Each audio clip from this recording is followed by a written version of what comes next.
I'll be the moderator for today's Eval Cafe. You may be familiar with the cafe. It is a longstanding speaker series. It's hosted by the Evaluation Center at Western Michigan University in Kalamazoo, Michigan. The series goal is to encourage a deeper dive into all things evaluation. In a few minutes, I'm going to add a link to join our Eval Cafe mailing list.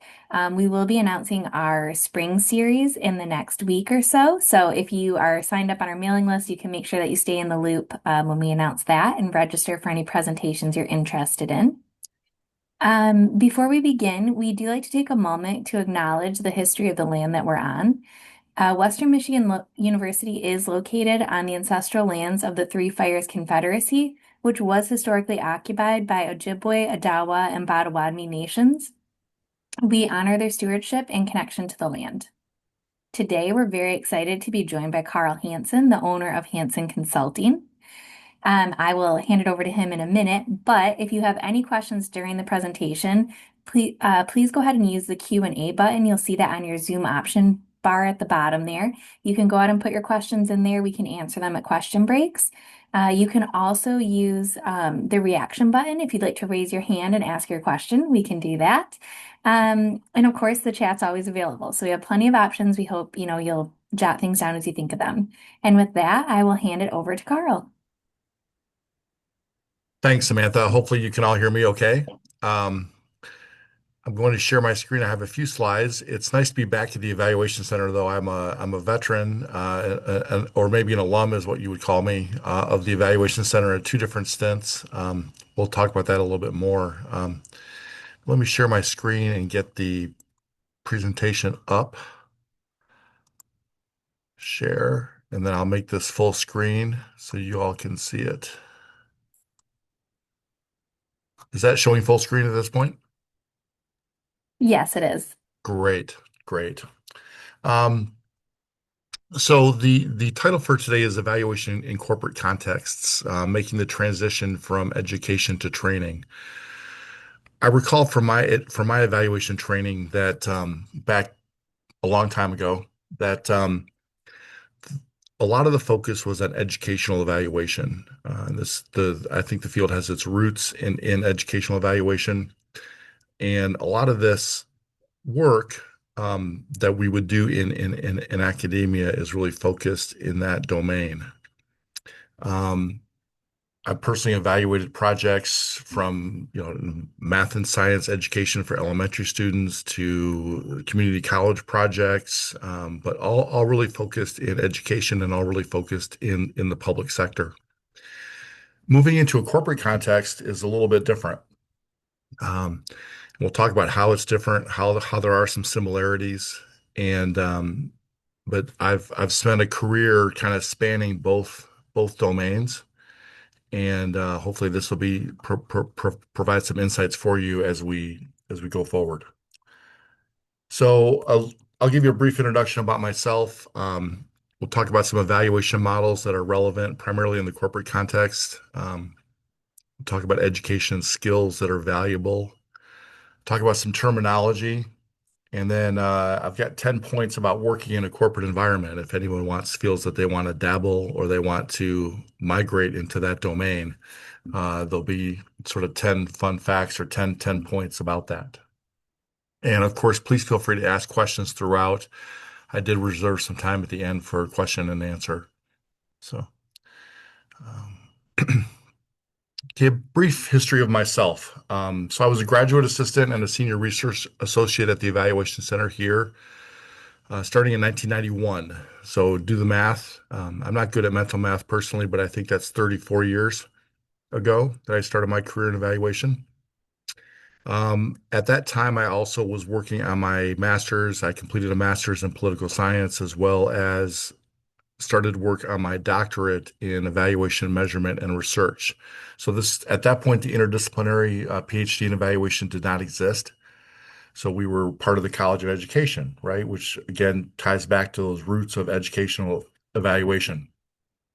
Um, I left the Evaluation Center in 1996 before I finished my doctorate. Again, not something I would recommend for those of you who are students. It's very difficult to complete a doctorate or complete any degree really and be working full time at the same time. So maybe a misstep in my career at that point in time, but I think the experience I got at Arthur Andersen was invaluable in terms of my future career.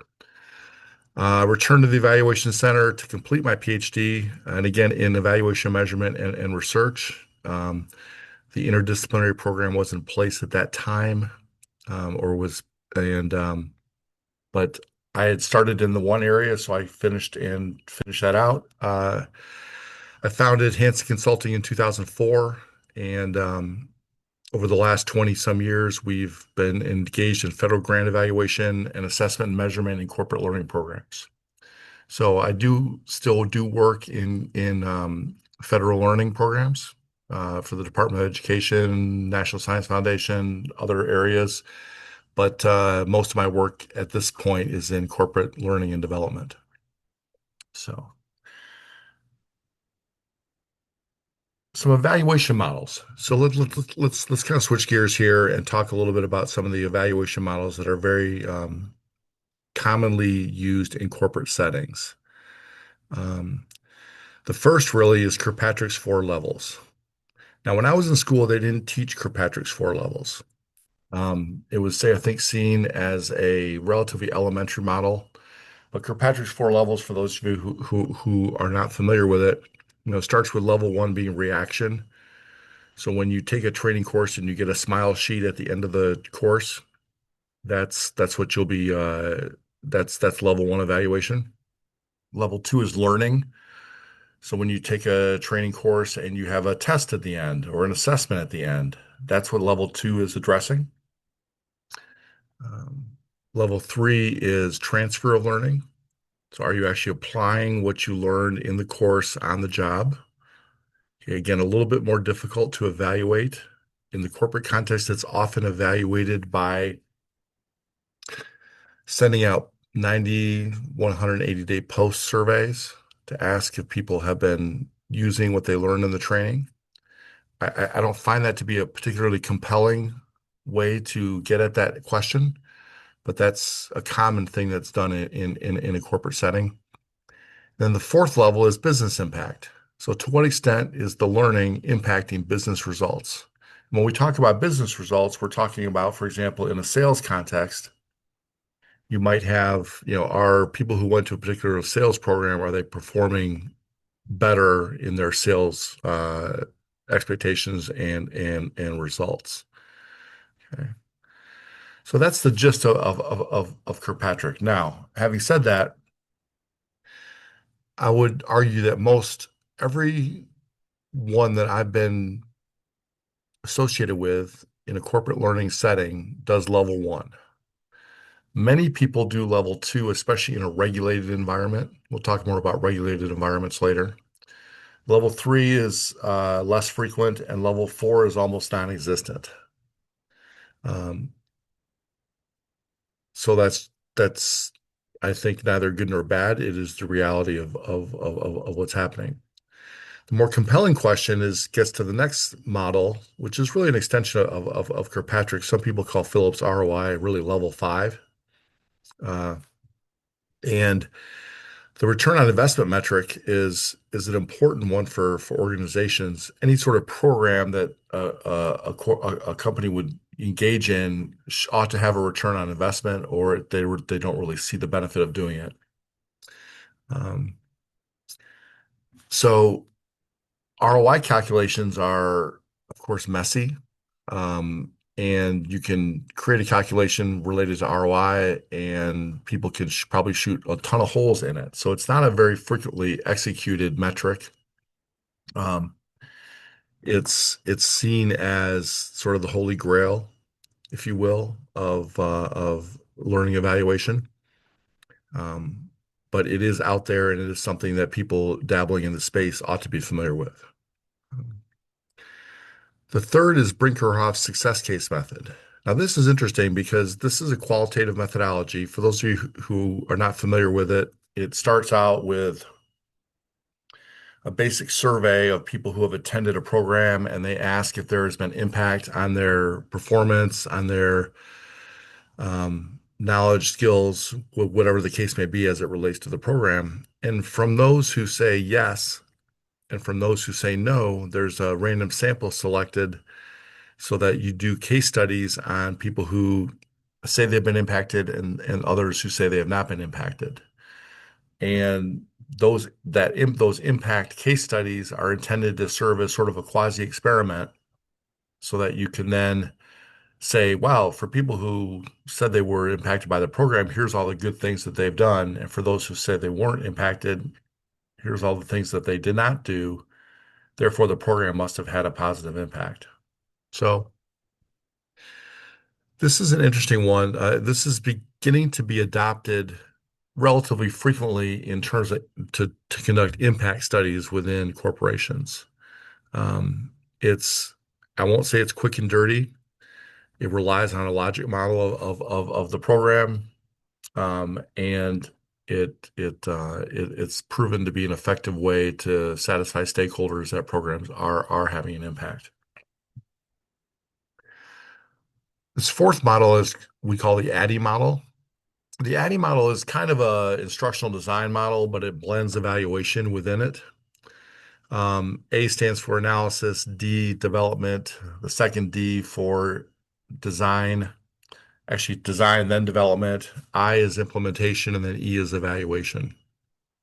Now, what's interesting about this is that this suggests that the evaluator would plug in sort of two different places. One is in the analysis portion, which would be conducting a needs analysis, through surveys, interviews, focus groups to determine what what course components ought to be incorporated within any sort of new training program.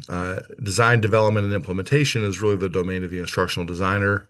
And then the evaluation is the plug-in at the end when the evaluator comes back into the room and says, "Okay, so how did you all do on this sort of program?" ADDIE is a commonly adopted model. Again, it's more of an instructional design model, but it's one that people should be familiar with from an evaluation standpoint. I guess I'll pause there and see if there's any questions or comments or thoughts related to this material.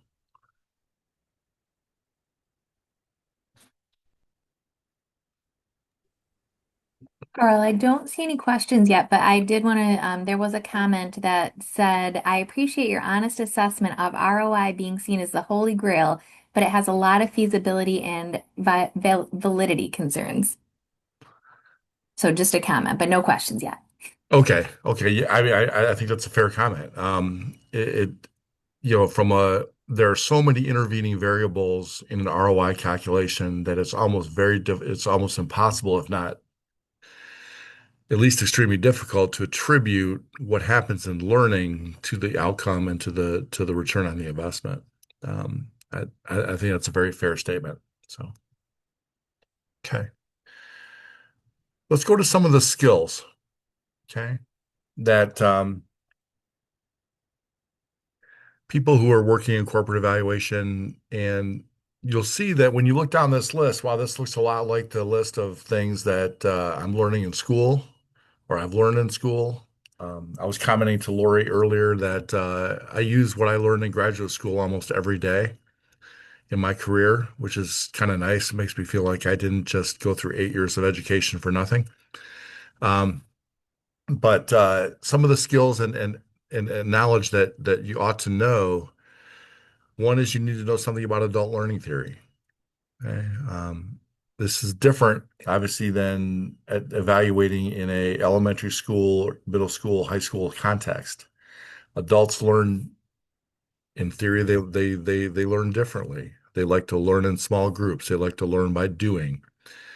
A lot of these practices are being applied in elementary, middle school, high school education, but um, in a corporate setting, it's important to kind of understand how all these things work together. Um, a big thing that's coming in a lot of corporate settings is what they call just-in-time learning or nano learning. okay, where people don't necessarily take full-blown courses. They don't go and they sit in the classroom for, 16 or 24 hours. They have resources online that provide exactly what they need to know when they need to know it, and it helps them perform on the job in that sense. So again, adult learning theory is very important in this context. Quantitative and qualitative research methods. We could all talk all day on that. Um, I think that oftentimes, if you consider something like the success case method and that methodology, that the qualitative research methods are going to be extremely important. In some things like level two evaluation or even level three evaluation from Kirkpatrick, your quantitative methods are gonna take charge there in that sense. So depending on the type of program and the evaluation that you've designed, again, it's gonna depend on which types of methods are more relevant. Descriptive and inferential statistics. Um, I would comment that descriptive statistics are much more commonly um, applied in a corporate setting. Um, when you look at things like group comparisons, even doing simple t-tests of different groups, people are not overwhelmed by the notion of p-values and probabilities of, committing type 1 error and things of that nature. Um, they'll interpret a difference visually as a meaningful difference if it appears to be meaningful. I know that sounded a little bit twisted there, but they're not necessarily looking for statistical significance in their results. They're looking for visual and meaningful differences. Um, Assessment, development, and psychometrics. So we know that measurement is a discipline, is a separate discipline in many ways from evaluation.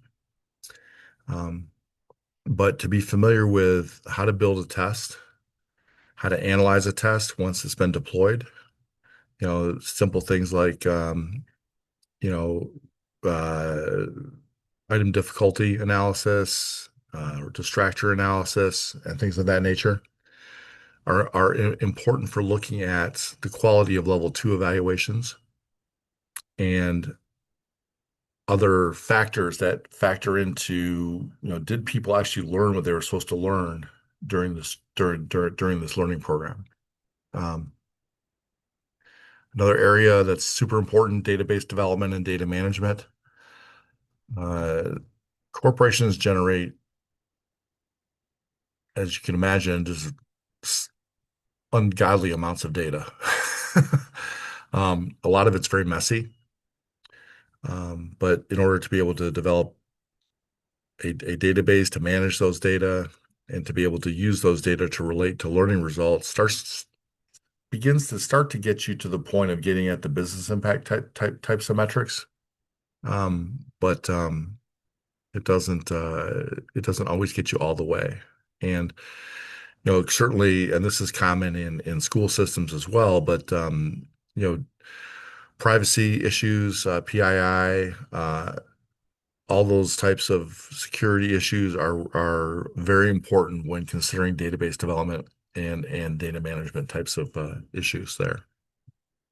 Um, Programming. I don't know what they're teaching in programming these days. R and Python seem to be the dominant sorts of things. I still use SPSS. I don't use SAS. SPSS is nice for me. Um, it's something I learned years ago and is still working quite well. Then finally, data visualization. Stakeholders and corporations love graphs and charts, right? Data tables are less compelling. So in order to be able to visualize data in a effective manner, I think is a real skill that needs to be developed there. Um, you notice that I didn't have on here some things that we spend a lot of time in school learning about, such as different evaluation models, different evaluation theories. Um, things of that nature. I've found that that's a less compelling route to go if you're working with a corporate stakeholder. Oh, the such and such evaluation model would suggest that we do this. They more just kind of want to understand what what it is that you're going to do and what the outcome of that is going to be from a research standpoint. So I'll pause there. Any thoughts or questions? And I'm sorry I can't see the chat on my screen. So Samantha, if there's anything in there that's That's okay. I'm keeping an eye on that for you. okay. We have no questions currently, but just a reminder, we've got a couple of, oh, here's one. We have a couple ways you can put them in the chat, click on the Q&A button, or go ahead and raise your hand. So Carl, the question is, do you find that you're making evaluative judgments in the corporate context? Overall, I would say yes. Okay, we're definitely making evaluative judgments, and when you think of an evaluative judgment supported by data, this is really what a corporate stakeholder is interested in is can they justify the decision that they're about to make based on the data that you've provided for them, and then based on the judgment that you've associated with with those data. So I would say yes. Now, are they always followed?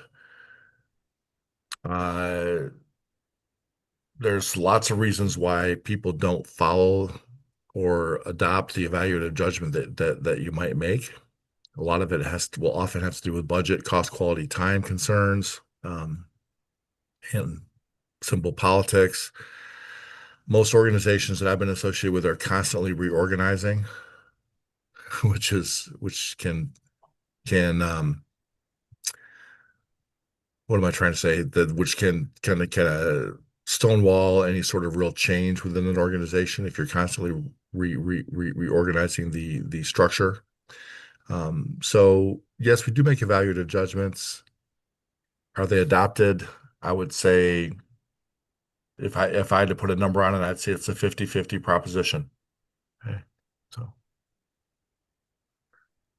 Okay. And next question.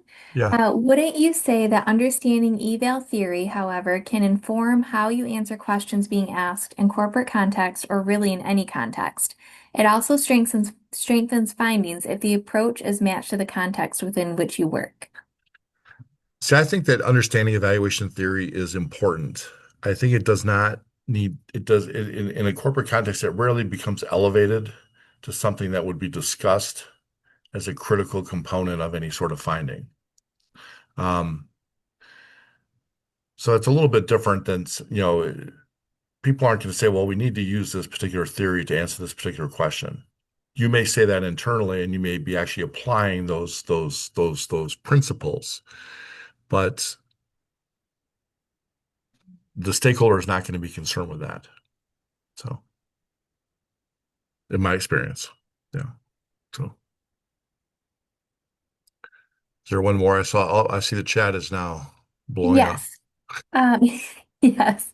Okay, so this is a follow-up question Yeah. to the evaluative judgments in the corporate Hmm. context. Hmm. So the question is, how do you justify the utility of evaluators in the corporate profession when 50% of the time the results of your work are used or aren't used? Well, um, I think that evaluation is seen as a very niche skill. We'll talk a little bit more about this later. Um, in fact, I'll just give you a little bit of history. When I was at Arthur Anderson, we had an evaluation department that had about 30 people in it. We had everything from psychometricians to data analysts to visualization folks, a very broad range of very, sort of talented, what I would call evaluators. Nowadays, in the corporations that I work with, I don't see that at all. It's mostly a contract sort of effort. Um, In fact, we're currently working in discussions with a particular client, global hospitality organization, and they simply do not have the skills in-house to do what needs to be done from an evaluation standpoint. So they're looking to potentially contract that work out. So it's morphed over the years from having a dedicated sort of center of excellence within an evaluation department to something that's more um, kind of used on an as-needed basis.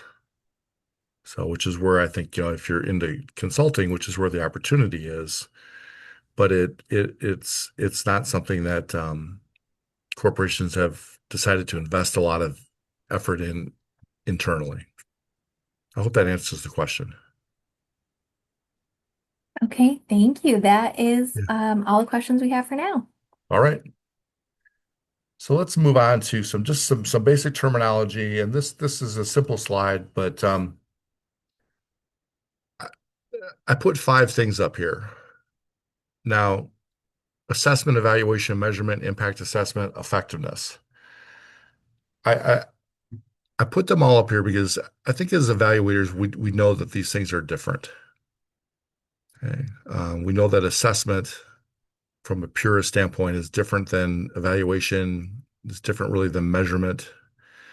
An impact assessment, is different, and then effectiveness is even different.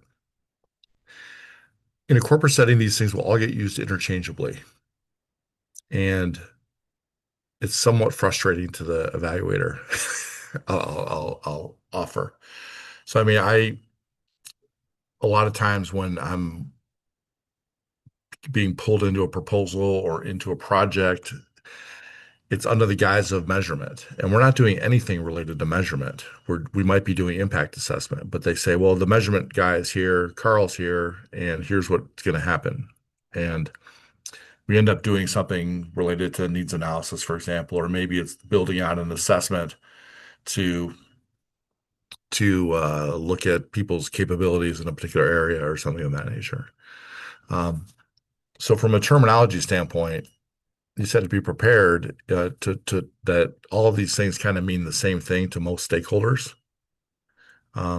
They don't in a, I would say in a federal grant or in a education setting. I think these things all mean very different things. So so I just offer that up as a way to kind of think about the space that you'd be working in that sense. Um, Questions or comments there? And there are others that are used too. Hi, Carl. This is Lori in the room across the hall from you. Hi, I Lori. have a question. It kind of goes back actually to the very beginning of your presentation when Mhm. you were talking about Kirkpatrick and mentioned that the typical approach for evaluating level three, which is the application of the learning, is to Yeah. do a follow-up survey. Level three, which is the application of the learning, Yeah. is to do a follow-up survey. Wow, I got weird echo. And that you didn't think that was necessarily the a great way to do that. What would you recommend in a corporate setting to do a level three, which is application of learning evaluation? So I think a much better way to do it is to actually be able to, and again, this often becomes impractical, which is why it's not done, but is the observational type of work, is to be able to take people and say, let's watch you do what you're supposed to be doing on the job using these knowledge and skills that you learn in learning. Or to talk to their managers and have their managers evaluate whether or not they're actually applying things on the job. Um, a lot of times the success case method can can can be pulled into this and sort of adapted so that you're you're applying the success case method in a context of saying the object of the evaluation that we're concerned with is, are people using what they learn on the job from this particular learning program? Thanks. So, and again, because of the cost and practicality of doing some of those types of things, I think oftentimes they get brushed aside, unfortunately.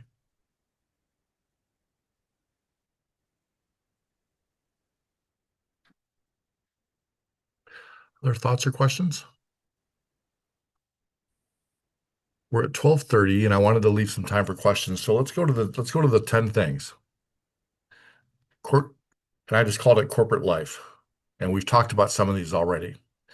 But if I were to think that there's 10 things in terms of looking at evaluating corporate learning programs, training programs, or even doing measurement and evaluation types of projects within a corporate setting, um, one, it is a niche skill. Okay, these are not skills that everybody has, but you'll find that it's a niche skill. You're you're not going to be in a center of excellence necessarily that has 30 or 40 people in it like back in the day. But so often the evaluation is an add-on project to the learning development or to the bigger effort underway. Okay.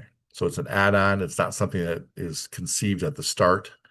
And this is frustrating because a lot of times I'll get pulled into a project kind of after the thing has been running for 6 months or whatever like that. And they'll say, oh, we need a measurement strategy, or we need an evaluation component or something like that. And it's difficult to kind of plug in after things have been underway for quite a long period of time.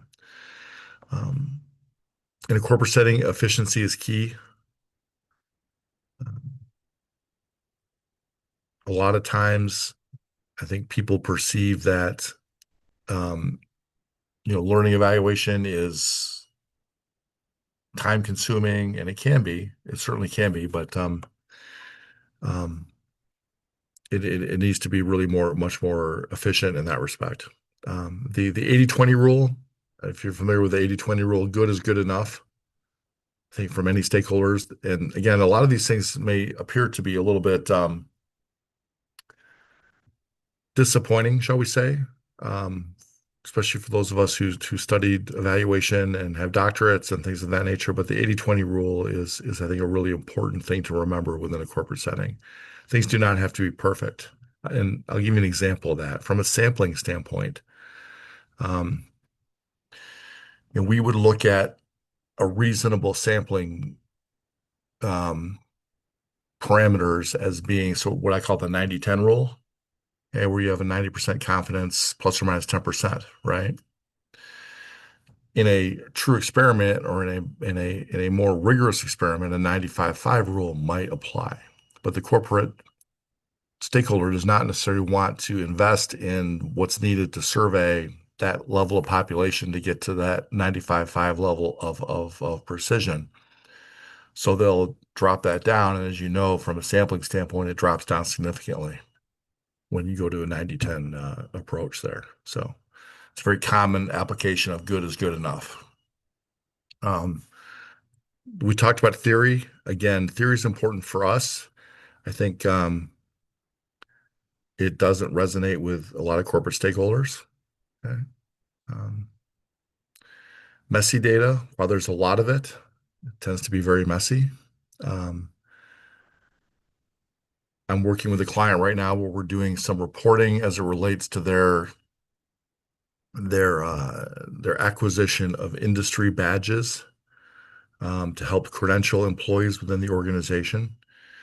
The data are extremely messy from the standpoint of there's just if you have a database with 400,000 records in it, 200,000 of those might be duplicates or might be nonsensical data and you have to clean those out before you can do any sort of reasonable reporting in that sense. Um, Limited data access. And this deals with the things like PII or even getting access. If you wanted to do a business impact study, you would need business metrics to be able to equate that to what you're doing from a learning standpoint. Getting access to business metrics is very difficult. Getting access to learning metrics through an LMS system or something of that nature tends to be a lot easier. Even getting access to test data is fairly easy to do, but getting access to business metrics is challenging. I put up PowerPoint here. Everyone loves PowerPoint. I mean, I don't particularly care for it a ton. I use it all the time, but think about PowerPoint as your friend And it's a skill, but it's also the way that you'll communicate almost everything as it relates to that. Um, Understand who your stakeholders are in a corporate environment. They're often not the people that you'll be working with, but they're often, VPs or directors or people who are a couple levels above the actual people that you might be working with from a practical day-to-day standpoint. And then finally, this notion of regulated environments. Um, Regulated environments, and I'll give you a couple examples. Banking. Banking is a regulated industry. Professional services, so like Deloitte and Touche, KPMG, EY, PricewaterhouseCoopers are all regulated industries. The reason why this is important is because there's tons of opportunity here. Um, in a professional services environment, everyone has to take training to qualify for their CPA credentials on an annual basis. The CPA credential and most of this training is done via e-learning, and most of it is done with a assessment at the end. So there's tons of interest in the quality of assessments and whether or not people are cheating on assessments, in putting controls in place to make assessments more rigorous and more valid. Um, so these are things that are extremely important to understand. I took when I was in graduate school, I think I took one measurement course, but I would say the last 5 years, a good 40% of my work has been in this space. It's been in this assessment and measurement space. So um, I'm seeing some questions in the chat, and I think I figure out how to see the chat. So I'm going to see if I can. Do you want me to go ahead and just ask them to you or? Yeah, yeah, yeah, please. Okay. Don't take my job, Carl. Come on. Um, are there any or are there areas, um, other types of programs or interventions other than learning that you have evaluated in a corporate context? The short answer is yes. Um, this the badging issue is one that I would not say is directly a learning issue. It's more of a performance issue. The data that fit into the badging analysis and into those analytics is things like how many hours have they spent working in a particular industry. So if I'm Carl and I'm a new senior consultant in Deloitte and Touche and I've spent 2,000 hours working in a pharmaceutical industry client, then that helps me get my badge towards being a pharma expert, so to speak. Um, the most of the assessment and analytics, though, at least based on my experience, is fall into the learning domain, really. So, um, Have you ever had a situation where observed differences seemed meaningful to your clients but really weren't based on the stats? If so, what did you do? um, my bias is to tend to caution people against finding differences when they aren't there. So I would say I haven't really had a situation where there were observed differences that looked like they were meaningful. Um, and I think in terms of what you do, I think you just have to caution people. You just have to caution them and say, this is a difference and it may be real, but without further research or without further investigation, you can't really tell if it's a real difference or not. And you can go into a little bit of here's where you might drop into a little bit of research and methodology speak to kind of tell them why that is. Um, um, but my bias has typically been to caution people against finding differences where they don't exist. So, Okay, thank yeah. you. Okay, so when you think about the expertise that you brought into the corporate setting, related to evaluation models Mhm. compared to the skills needed to be an evaluator in that space, from your personal viewpoint, do you think having a PhD in evaluation is necessary versus coming into the field knowing key components but with less structured degrees or certifications? I believe that people love PhDs in corporate settings. In fact, one of the things I found when I left Anderson, um, and I did not have my PhD when the organization failed, I had a hard time getting a new job in a corporate setting. When I came back and I finished my PhD, I found that the just having the credential says a lot about you, says a lot about your willingness to stick with it, to to um, to see something through to the end. And so that's benefited me tremendously. The people like to, when I'm introducing myself to a new customer, I tell them I have a doctorate in evaluation measurement and research. I sometimes use different terms, um, but I think it's a very helpful thing. Um, I don't know what a certificate program looks like. Again, I've been out of the education area from a developmental standpoint for such a long time. The stumbling into the field, I think many of us did that. I know that I did when I originally got into evaluation back in 1991. I stumbled into it and I found I liked it. I found I was sort of good at it, and it's become a career for me. So, Okay. Do you have suggestions for capturing the attention of your clients, especially if reports aren't read? um, I think engaging the clients along every step of the way along the way is the way that there is the way to keep them engaged and to make it so that when you do present a report, that they're engaged and that they'll listen. We rarely just kind of throw a report over the wall and say, "Here you go." There's always typically some sort of formal and again a PowerPoint type of presentation that's associated with a report. Um, um, so they're kind of forcing them to read things, even though they're not necessarily reading a Word document. I haven't produced a Word document as a report in years, quite honestly. So, um, have you seen And any interest evaluation from small businesses? And Not. Lori also had her hand up, Oh, which I'm might sorry, be in Lori. relation to the last question. Sure, Lori, go ahead.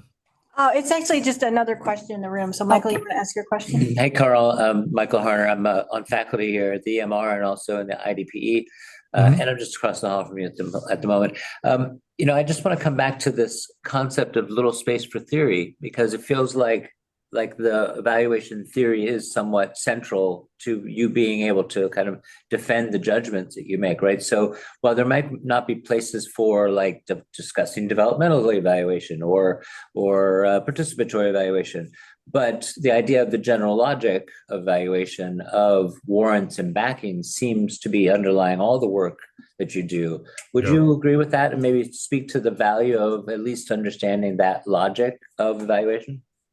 Yeah, I would agree with that statement that it's important for you as the practitioner to understand those things. I think that if you get bogged down in it in communicating with stakeholders, I think that they don't care about that, frankly. And that's sort of blunt, but I think it is important for you as the practitioner to understand the theory and to understand what you're doing as it relates to an evaluation problem, whether it's participatory, the SIP model, Kirkpatrick, whatever the case may be. Um, so yeah, I I hope that answers your question. Or then we can talk about it more when I come back in the room after my timeout is over. Yeah, no, that's good, Carl. I think you've got it. That concept of having all those things in our basket. While I totally Right. get what you're saying is that the people out in the field don't really get what we know about evaluation, and that is often the disconnect for us as practitioners in the field. And I imagine a corporate sense is even more strongly that it's just so distant from them. But they get research method and they get warranted claims, Yeah. which is probably your bread and butter. Right. Exactly right. Yep. I would agree with that. Yeah, thanks, Carl.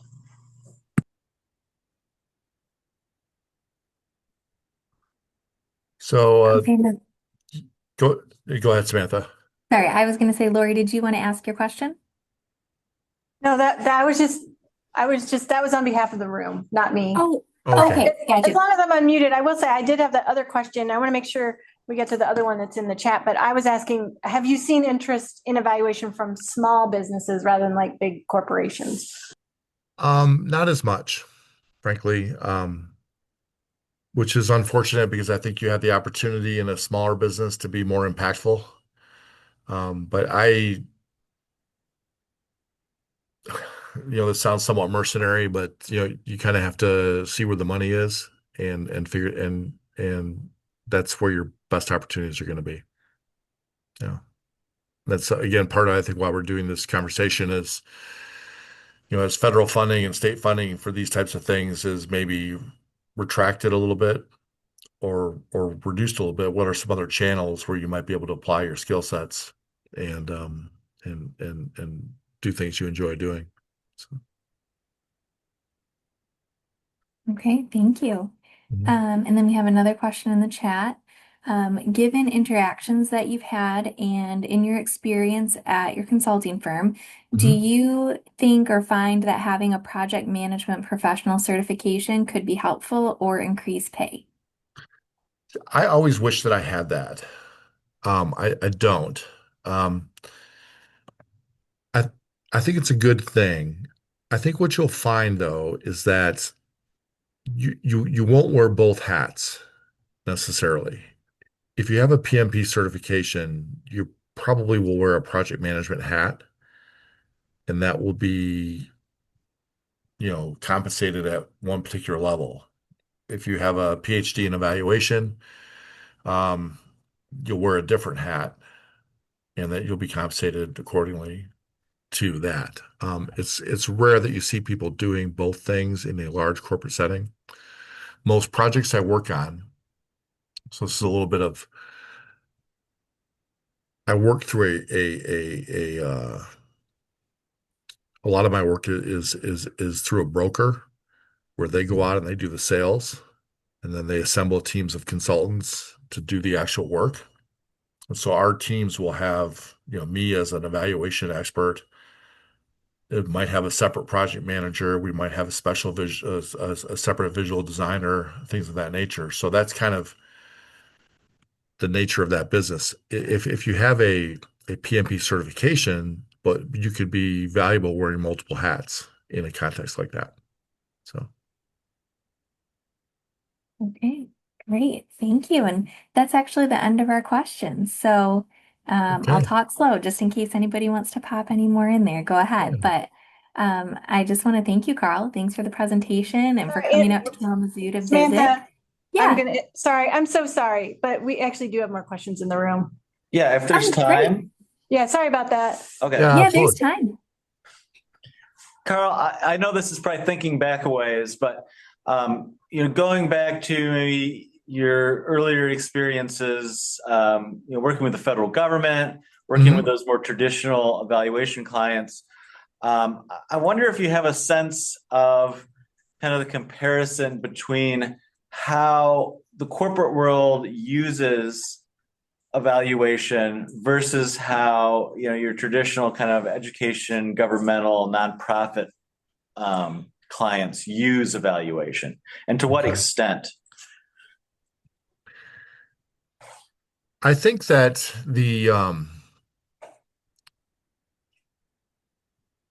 I think the pendulum can swing both ways. And I know that's a wishy-washy response, but in a corporate setting, what you would ideally observe and what I've observed at times is that the um the report is put out and you've delivered a report, hopefully in person through PowerPoint, and the results are clear. They're going to make decisions based on that report. It may be we're not going to do anything, but there's a clear path to utilization of that information um, right right away, and you can see it happen. Okay. In my experience in a governmental setting, we will generate a large report, and yes, Samantha, that's my last slide. Um, uh, And you don't necessarily see a lot of throughput or a lot of utilization of kind of what that report tells us. Maybe that's part of why, as as a frustrated grant evaluator in some ways. Um, so that's why I delved to move into this other space.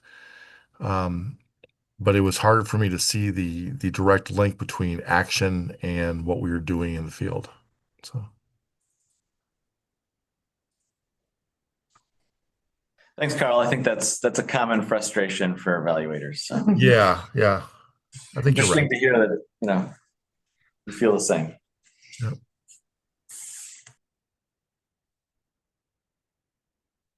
And there's a question here from Erica on that project management question. How often do you, as the evaluator, work with the project manager for a specific project? Is it useful for the project manager to have buy-in on it? Yes, I think it's useful for the PM to have buy-in on evaluation skills needs. Um, this is a thick question. Okay. Sorry.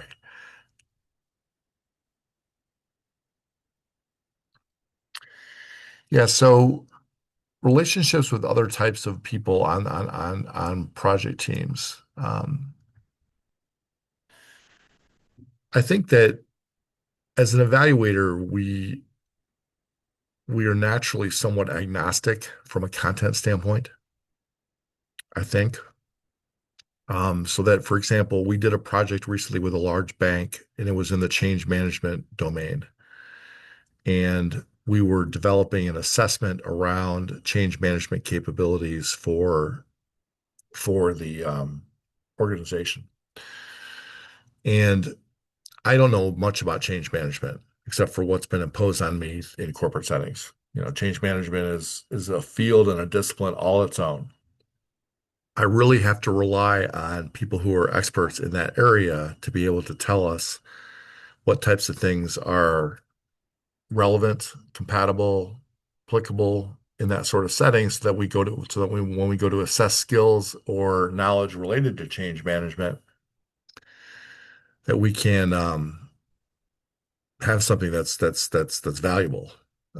So, I mean, as an evaluator, they would defer to my expertise from a measurement standpoint, but I would defer to their expertise as a content expert in a standpoint. We do the same thing with internal controls in auditing. I'm doing a course right now. It's an adaptive learning course, which is based on auditing income taxes.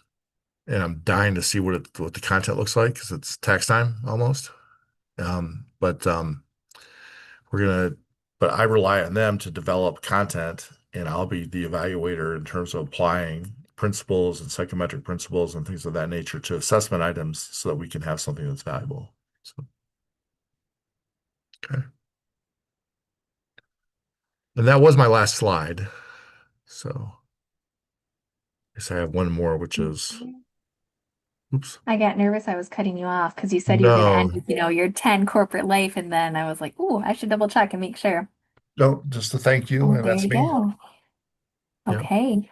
Perfect. Well, thank you again, Carl, and thank you everybody for joining us. yeah. Again, we'll be in touch really soon about our spring presentations, and we have some exciting things lined up. This recording will also be available, so I'll make sure that you have access to that as well. So thank you, everybody, and have a great rest of your day. Thank you, folks.